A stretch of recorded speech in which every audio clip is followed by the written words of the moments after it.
and welcome back to another episode of Real Talk. I am your host, Officer Antoine Thomas. Yep, that's me.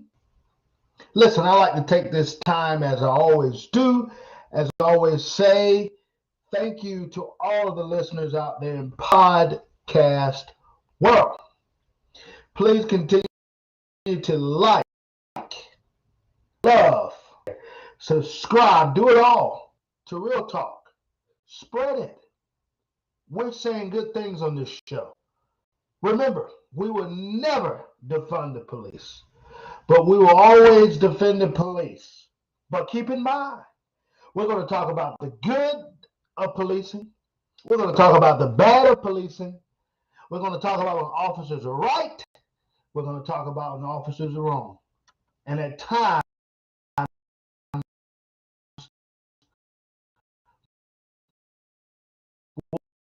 we'll have this. Why? Because it's real talk.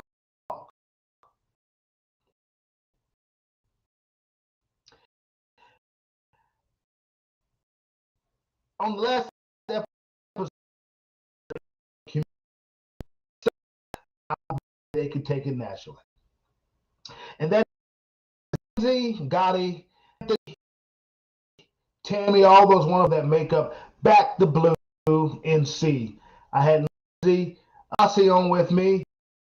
I also had with me the one and only Gotti Army. We had a great time. We have got to remember we have to stand up for what's true. We have to stand up for what we believe in, and we must continue to back the blue. Now, today's show is very important. And I want to bring that show to today. Okay, when we look across our country, we see that there are tons of things that are going on in the world of police brutality, police involved shootings, police ambush, police murders. All that is taking place in our society. And what must one do about it to continue to shed light that we are in a state of an emergency here in the United States?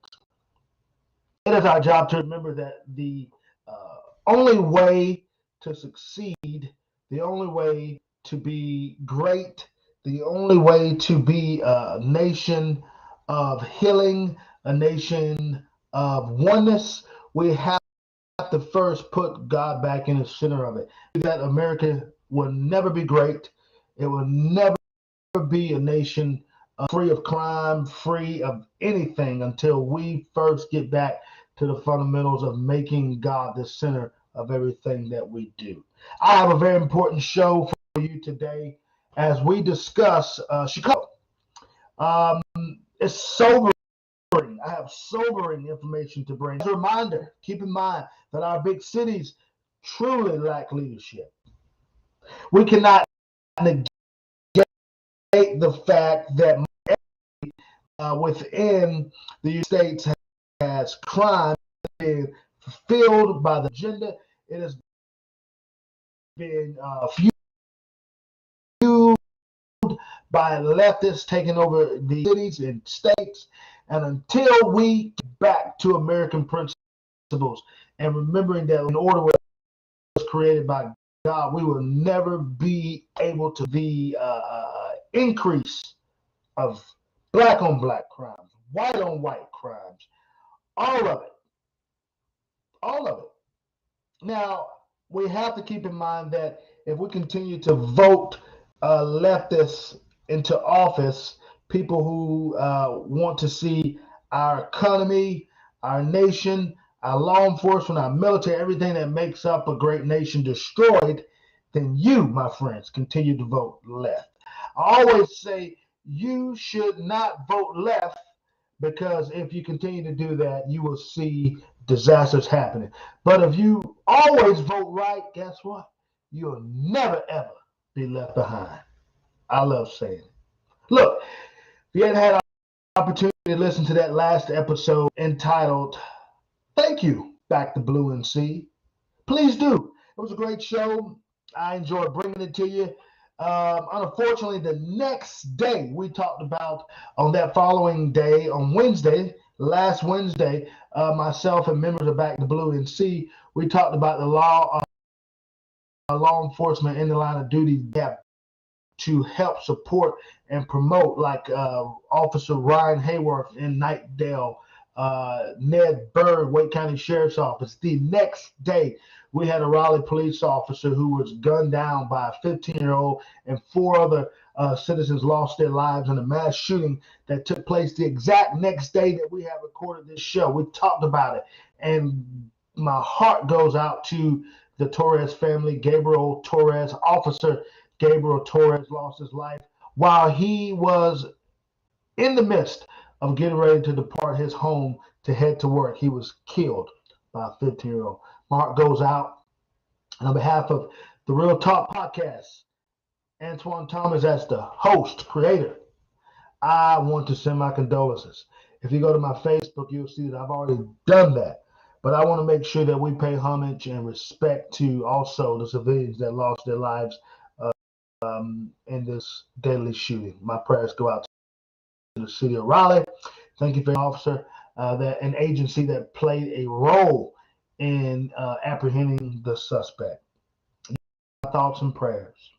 Now, if you can recall, in episode 1 of season 2, I titled a show, did a series titled The Latest Buzzword, Imagining or Reimagining the Police. If that is what the leftist part of the agenda is saying, reimagining the police reform. I spent time talking about the of Chicago, Illinois. Talked about the things that are running rapid, the things state. I addressed the issues as it pertains to black on black crimes. I brought to your attention some very important statistics, references that deal with the most dangerous cities and towns within Chicago. We talked about that. Okay. I even talked about in season 1, black on black murders. We discussed the numbers of murders that are taking place at the hands of the residents killing one another. But if you look at this in the midst of that, they're saying police are killing black people at a alarming rate, and that is just not true. Okay? That is just not true. Now, you even heard me speak about one of the worst mayors in the nation, okay? And that is nobody else but Lori Lightfoot, who is bringing the city of Chicago down to its knees, okay? I spoke about her, talked about how that city is dwindling down as it pertains to back in the blue. They don't do it. They don't consider it. They don't want it. Lori Lightfoot sometime went to a law enforcement officer's funeral, and because of the lack of respect that she gives the police department, the lack of respect she has for the men and women that serve, the police department had no respect for her. As she began to walk out of that memorial service, they all turned their back on. Why did they do that? Because they do not respect her. They do not like the way she's leading that city, and I totally agree with it. Okay, and since the last time I brought those numbers to you, okay, guess what has happened?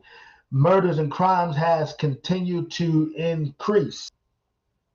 Hadn't stopped, it has increased. So I thought it would be befitting today to title this show and dedicate to Chicago, not for good purposes, not for good reasons. Today we are going to be talking about Chicago exceeds 500 homicides for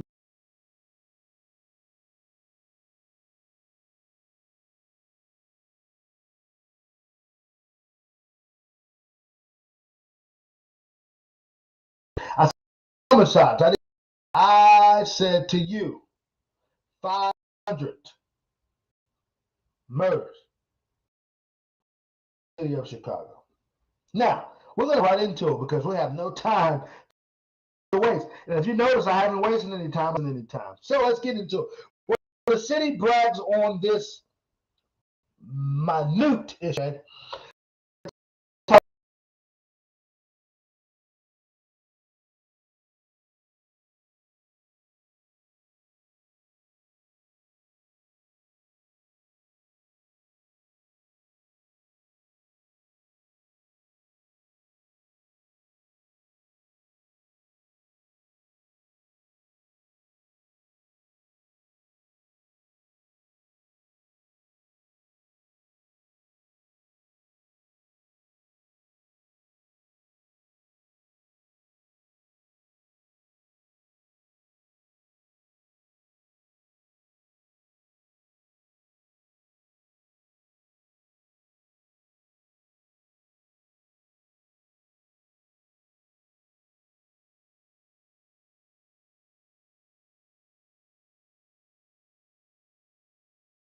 Uh, uh, David Brown is the police.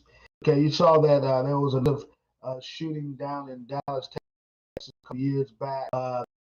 Chief Brown at the front ended up somehow politically or lose his job, and he took the superintendent of the police department. David Brown spoke to a paper there, Chicago Sun-Times, while emphasizing his view on the decline in gun violence. He told the reporters that 500 is way too many. This is what he said, and I quote, 500 is way too many. 400 is way. So he took a step back, reduced it down to 400 instead of 500. He's saying that was way too many deaths. I guess he wanted to do a comparison, saying really, and I'm not speaking for him, but I would imagine what he's trying to say, any death, okay, one too many. Chicago has always been out of the norm as it pertains to the size of that city, according to David Brown. He said, I call this, well, actually, I stated this because in that particular manner, I call this a deflecting from the real issues. He is basically for the city when you talk about 400, 500 too many. At the end of the day, there should be none. If we really look at it, we understand that the world is without turmoil and violence. We get that. But when I'm trying to say 500 murders, 200, 100, 300 are way too many. The goal is to reduce it, to make sure there's what we call no recidivism in there. And we want to decrease murders. We want to get back to the issues at hand. We want to get back to building the bridge, building the gap, bridging the community with law enforcement. One, okay? Now, I will give Brown the benefit of doubt. Yes, he did problem as it pertains to gun violence and murders and robberies, all this stuff. We know it's at a high in the state of Illinois, focusing on the city of Chicago. My suggestions to Chief David Brown is continue to fight hard. Don't let Lori Lightfoot stop you and her team. Keep pressing forward, okay? Remember, the more you do, the better that community will be. And just understand this, that at some point, Mayor Lightfoot has to leave office. So you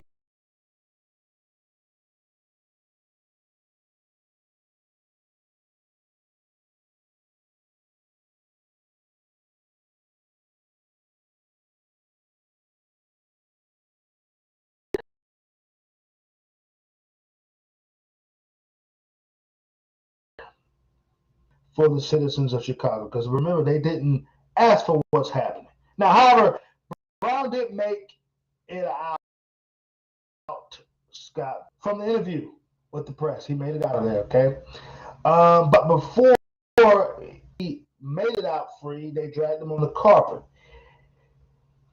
And he was asked, how does he plan to attack and further help decrease homicides?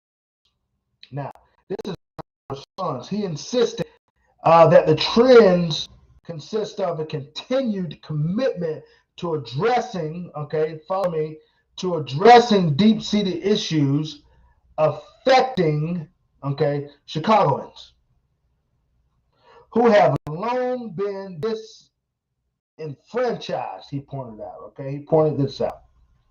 He took a special emphasis on what we call mental health, which everybody knows nationwide.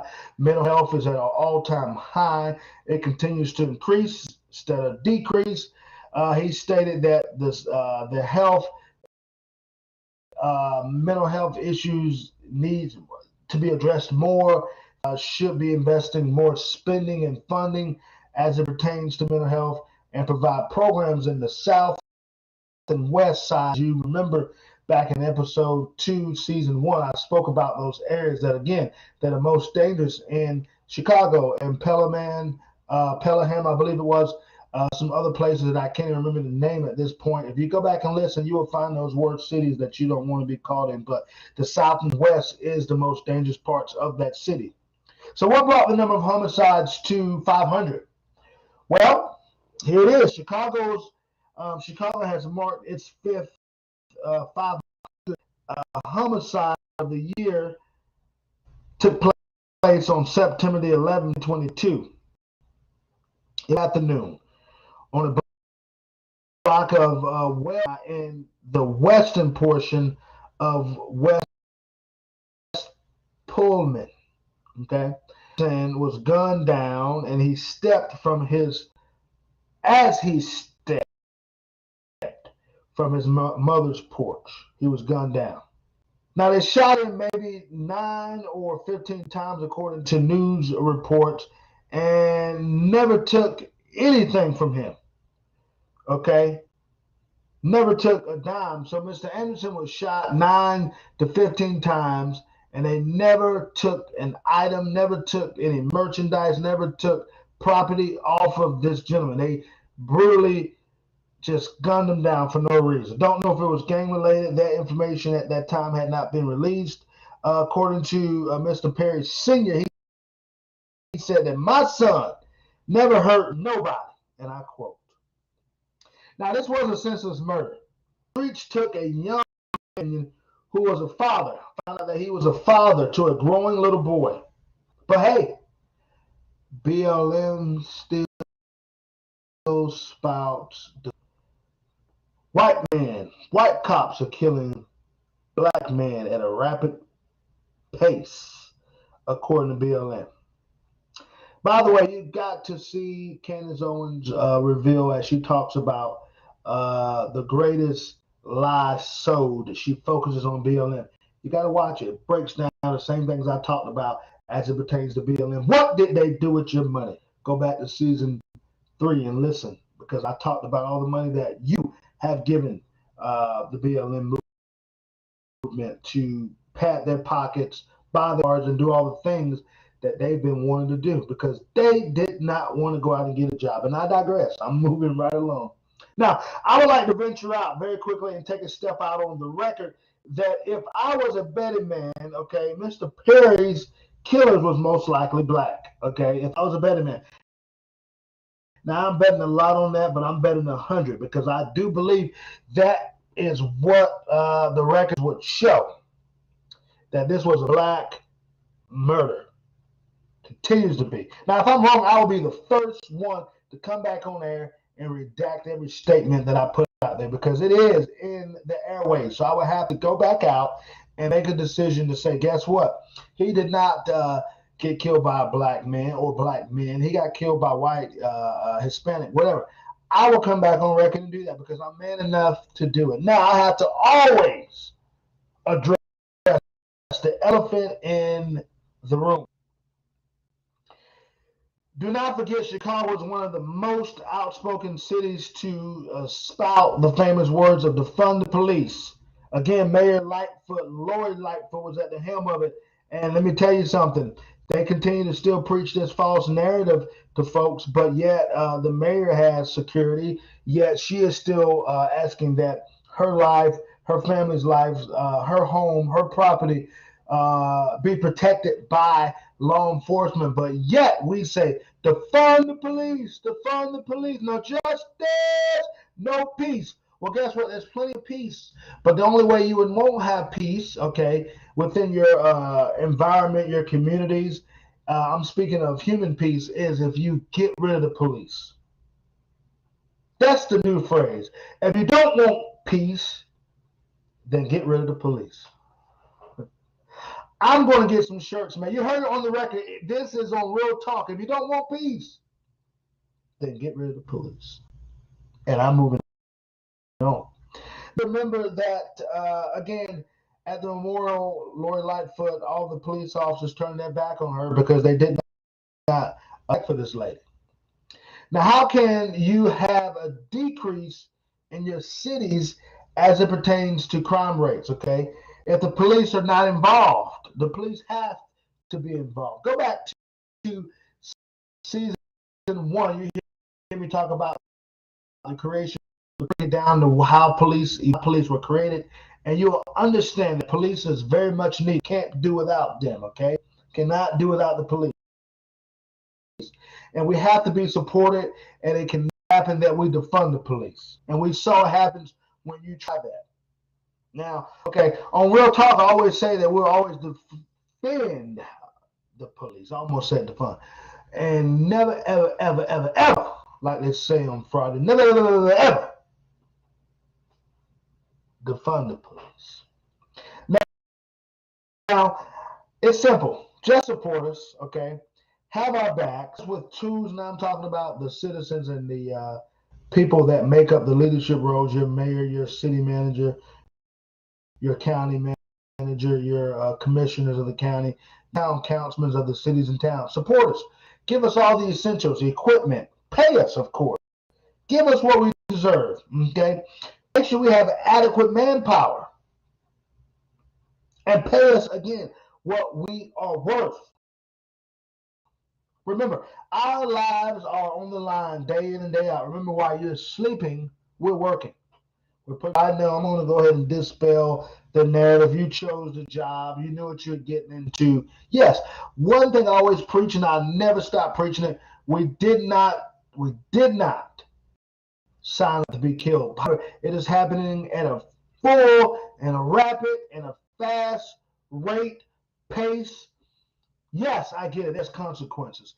Yes, I get it. There are very high stakes and probabilities that you'll get hurt. You won't make it home. I understand that, but we're dealing with civilians in society. We are not military soldiers. We are not supposed to get killed. I argued that point before, and people told me, you're wrong. You got what you're getting into. How can one say that? Well, I can say it because we're protecting and serving. We're doing more serving than protecting. So why take our lives? The criminal justice did anyways, and things have been misconstrued within criminal justice. Most times, we're just out there to do the job. We're not trying to necessarily arrest people. We're trying to make it home. Now, let me appeal to Chicago. You have to do better. Talking to civilians, leaders, mayors, kids, adults, all of it. Stop with your shenanigans and get back to building in a positive way. Okay? Positive way. You got to remember this. The only way America will get great, the only way we will see the goodness of America, we've got to get back to the fundamentals. We have got to get back into building what we need: peace, networking, and making society work for us.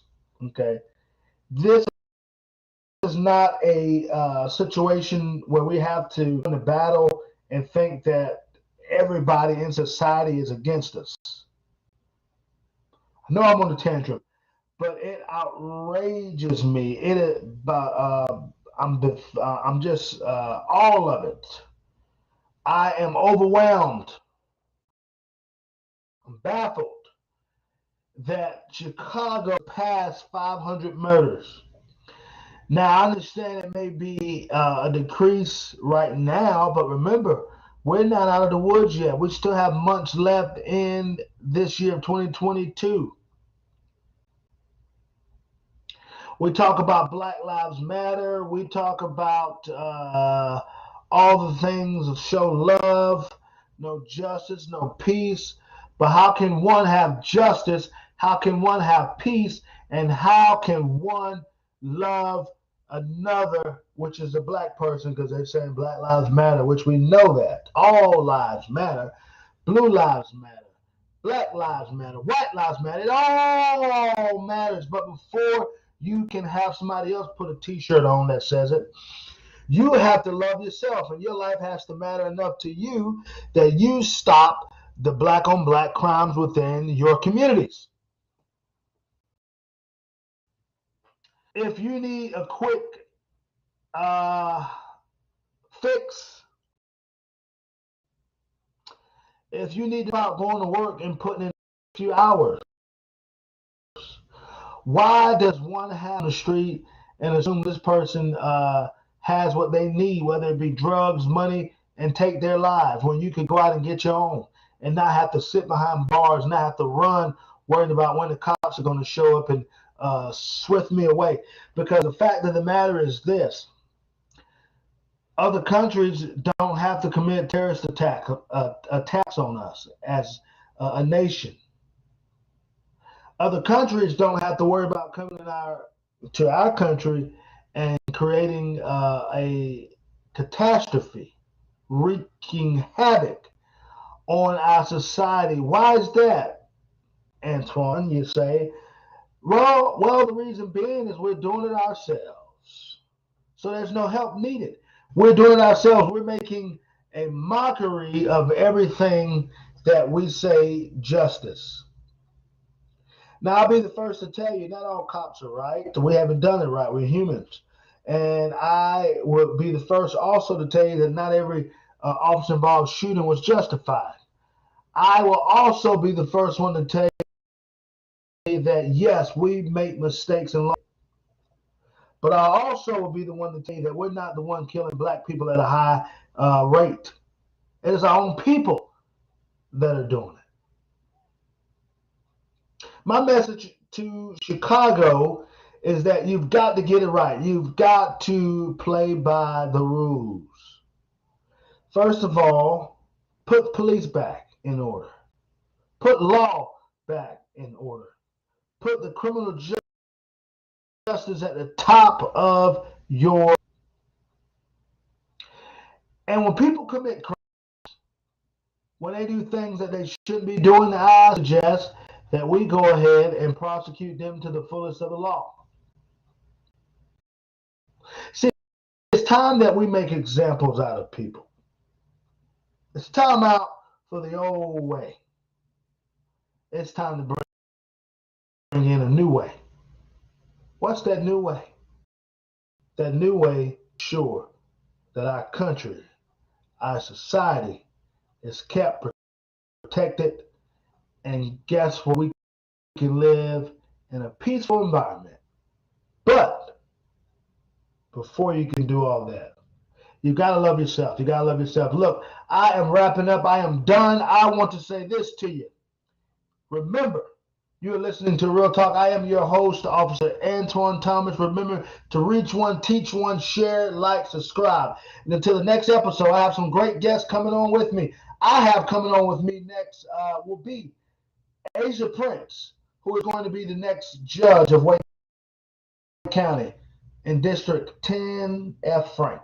He's running for Wake County Judge, and I believe he's going to do it. Great friend of mine. I watched this young man grow up. That it's going to be great time. Until next, stay tuned. And always, God, remember, if you would, please, that's our country, our armed forces, men in blue, women in blue, and continue to bless us as we move forward in this great country. I'm your host, Officer Antoine Thomas. You're listening to Real Talk.